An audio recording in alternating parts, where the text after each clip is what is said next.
In addition to a future commercial crew mission, our administrator discusses the budget request for NASA, and NASA's Deputy Administrator nominee appears before the Senate. A few of the stories to tell you about this week at NASA.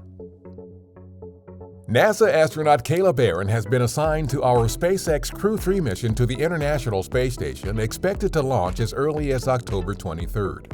She will join NASA's Tom Marshburn and Raja Shari and European Space Agency astronaut Matthias Maurer. This is SpaceX's third crew rotation mission to the station for our Commercial Crew program. NASA Administrator Senator Bill Nelson testified during a May 19th virtual House hearing on the President's fiscal year 2022 budget request for the agency.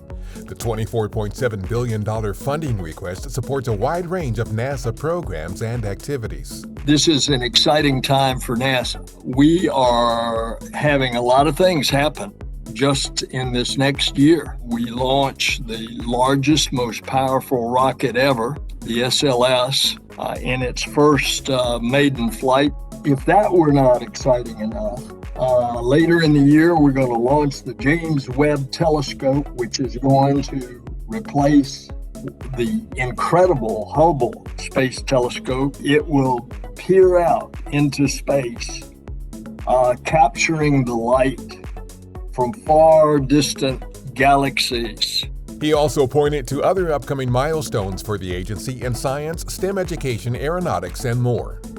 On May 20th, former NASA astronaut Pam Melroy, the President's nominee to be NASA's next Deputy Administrator, appeared before the Senate Committee on Commerce, Science, and Transportation during a confirmation hearing on Capitol Hill. I've worked in aerospace for my entire career and have experience in each of NASA's 4 mission areas. If confirmed, I'm ready to help Administrator Nelson lead and manage NASA on day 1. Melroy, a veteran of 3 spaceflights, logged more than 38 days in space and is one of only 2 women to command a space shuttle. On May 20th, engineers at our Langley Research Center in Hampton, Virginia, wrapped up the latest series of water impact drop tests for NASA's Orion spacecraft. The test series was designed to provide a better understanding of what Orion and its crew may experience during splashdown water landings at the end of future Artemis moon missions.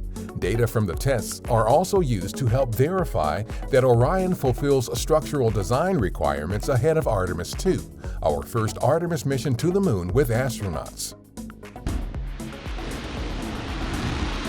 Engineers at our Stennis Space Center conducted an RS-25 engine test on May 20th, continuing the latest test series in support of development and production of these engines.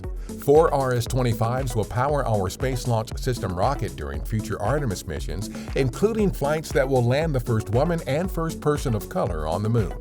NASA recently flight tested the Airborne Location Integrating Geospatial Navigation System, or ALINES, in preparation for future acoustic validation flights of our X-59 Quiet Supersonic Technology airplane.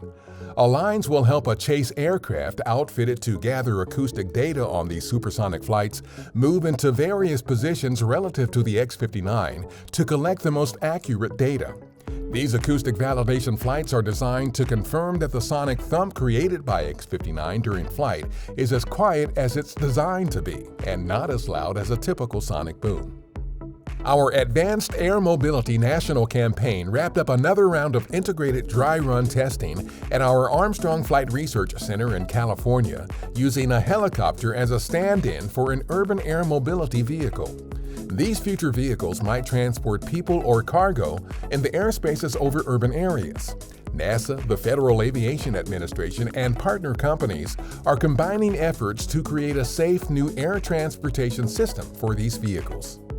That's what's up this week at NASA. For more on these and other stories, follow us on the web at nasa.gov/twan.